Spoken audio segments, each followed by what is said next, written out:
During a speech on Thursday, the president accused his opposition of turning toward what he calls semi-fascism, saying the MAGA Republicans threaten every citizen's personal rights and economic security.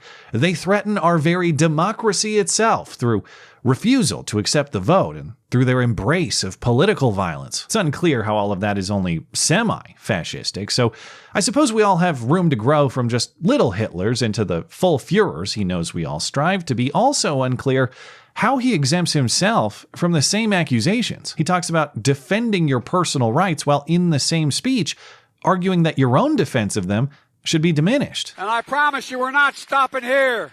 I'm determined to ban assault weapons in this country. He talks about your economic security while his own economic policies raid your wallet at record rates, and he says all of that is necessary or your planet will implode. And it's not hyperbole. The very survival of our planet is on the ballot. And of course, it is awfully incredible to accuse others of semi-fascism while routinely attacking the most fundamental right of all, the right to speech, the right to information dissemination, and by extension, the right to the pursuit and discovery of the truth itself. Just last week, we talked about the revelation that Biden's team had personally lobbied Twitter to ban vaccine skeptic journalist Alex Berenson from the platform, which Twitter then did despite internal communication confirming he'd done nothing wrong.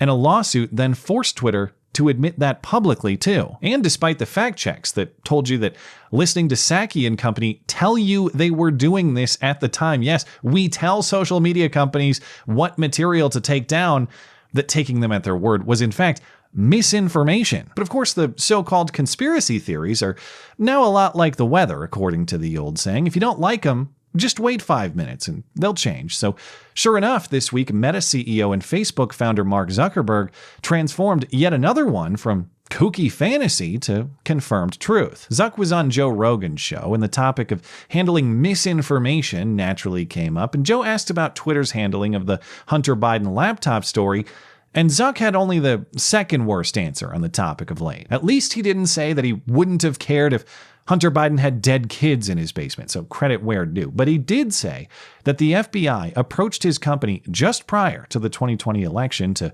warn them about foreign meddling and to urge vigilance against certain stories that the FBI said originated with these foreign meddlers. Basically, the background here is the FBI, I think, basically came to us, some folks on our team, and was like, hey, just so you know, like, you should be on high alert. We thought that there was a lot of Russian propaganda in the 2016 election. We have it on notice that basically there's about to be some kind of dump of that's similar to that. So just be vigilant. If the FBI, which I still view as a legitimate institution in this country, it's a very professional law enforcement, they come to us and tell us that we need to be on guard about something, then I want to take that seriously. And so Facebook took the good guy approach, Zuck says, of just burying the story instead of banning it outright, like Twitter did. Our protocol is different from Twitter's. What Twitter did is they said you can't share this at all. We didn't do that. What we do is we have, if something is reported to us as potentially misinformation, important misinformation, for I think it was 5 or 7 days when it was basically being determined whether it was false, the distribution on Facebook was decreased, but people were still allowed to share it. So when you say the distribution is decreased, it got shared. How does that work? It basically, the ranking in newsfeed was a little bit less. So fewer people saw it than would have otherwise. So it definitely... By what percentage? I don't know off the top of my head, but it's meaningful. A subtle point from this exchange is that what exactly this suppression means is never explained in any coherent detail. In fact, it sounds like a contradiction. We suppressed the story just a little, Zuck says, but also it was a meaningful amount. But also, I couldn't tell you how little or how meaningful of a percentage. But sure, the point is, Facebook did this at FBI direction. The suppression of even one account or one story over viewpoint at FBI direction is a massive problem. So let's stick with the broad principles instead of minor details. To be completely accurate, Zuck did not say that the FBI told Facebook to suppress the Hunter Biden laptop story specifically. He says he doesn't remember if they did or not, but he also says that the Hunter Biden laptop story at least fit the pattern of what the FBI was targeting. Did they specifically say you need to be on guard about that story? No, I don't remember if it was that specifically, but it basically fit the pattern. And so a lot of critics will say, see, Zuck didn't say that the FBI was targeting the Hunter laptop story specifically. You're just inferring that. And that's true, but it's an inference with some pretty damn good reasons. First, Zuck outright saying that's a fair inference because the Hunter laptop story fit the pattern of what the FBI was talking about. Second, the intel community at the time banding together to say it's fact, not just inference. Recall, dozens of them said, yes, the Hunter Biden laptop is Russian disinformation, a story we now know is completely false, but was obeyed as fact at the time, despite zero evidence in support of it ever presented. And even the story at the time admitting there was no evidence at the origin. We also know that suppressing this story specifically would fit the FBI pattern at the time, not just according to Zuck's recollection, but according to alleged whistleblowers coming forward just this week. This according to a letter from Senator Ron Johnson to DOJ Inspector General Michael Horowitz. Johnson says Bureau whistleblowers are telling him there was an internal directive not to look at the laptop until after the election. So externally and publicly, the story was foreign election meddling, but internally, the story had nothing to do with the election. So don't look at it until afterward. At least one of those had to be a lie. But as we're now learning, at least in ways, both were. Because of course, the FBI had reason to know exactly what it was. This wasn't speculation. They were in possession of it at the time. They subpoenaed the laptop from the Delaware computer shop, and the shop owner handed it over in December 2019, nearly a year before it was still falsely characterized as a foreign disinformation campaign. If the FBI wanted to exclude this laptop story from its disinformation warning to Facebook, they could have, but they didn't. And even when they saw this story get suppressed for a week or so, Zuck doesn't say anything about the FBI returning to inform him that this laptop story is actually legit. So it's no leap at all to say that the FBI's directives were every bit as specific as people are inferring. Just like Zuck says, it fit a pattern of FBI directives and behavior at the time. And even though it was later revealed to be entirely wrong, and even though Zuck says it was regrettable to suppress true information, when something like that turns out to be real, is there regret for not having it evenly distributed and for throttling the distribution of that story? Yeah, I mean, it sucks. Because, I mean, it turned out after the fact, I mean, the fact checkers looked into it. No one was able to say it was false. Zuck still says it was the outcome of a legitimate process. Despite the result being completely wrong by his own admission, Zuck says it's still part of a justified process. In the same way that getting acquitted at trial is inconvenient and regrettable in hindsight, the process itself is still necessary. It sucks, though, I think in the same way that probably having to go through like a criminal trial but being proven innocent in the end sucks. Like, it still sucks to have like that you had to go through a criminal trial, but at the end you're free. I don't know if the answer would have been don't do anything or don't have any process. I think the process was pretty reasonable. But this analogy has major flaws. First of all, Zuck's process presumed guilt, not innocence. It imposed the sentence as though the accused was automatically guilty and corrected it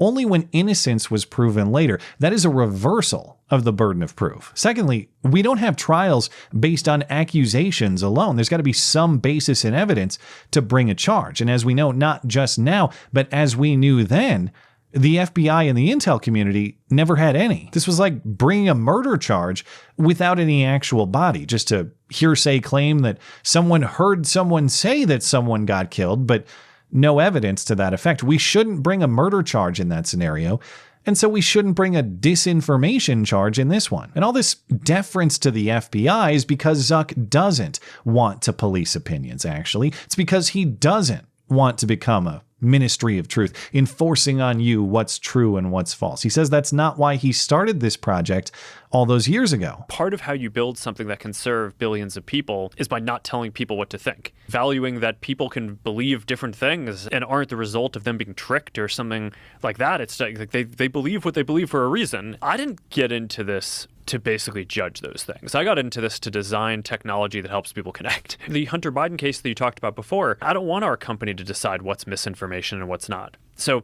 when we work with third parties and basically let different organizations do that. Now, I mean, then you have the question of, are those organizations biased or not? And that's That's a very difficult question, but at least we're not the ones who are basically sitting here deciding. We're not the ministry of truth for the world that's deciding whether everything is true or not. Yeah, but you've just outsourced the ministry of truth, either to the wildly biased, self-declared fact checkers or to the very professional law enforcement at the FBI. So one, your excuse that at least we're not doing it is of little value when it's still in fact happening on your platform with your personal blessing. And two, by your own critical reasoning, Zuck, anybody claiming to be a ministry of truth ought to be presumed illegitimate, not presumed very professional and trustworthy. It's so frustrating to hear him claim this set of values, like free speech, like the pursuit of the truth through it, only to undermine those values by saying, well, at least it's someone else who's doing the undermining, not us. But you're voluntarily submitting to them to do it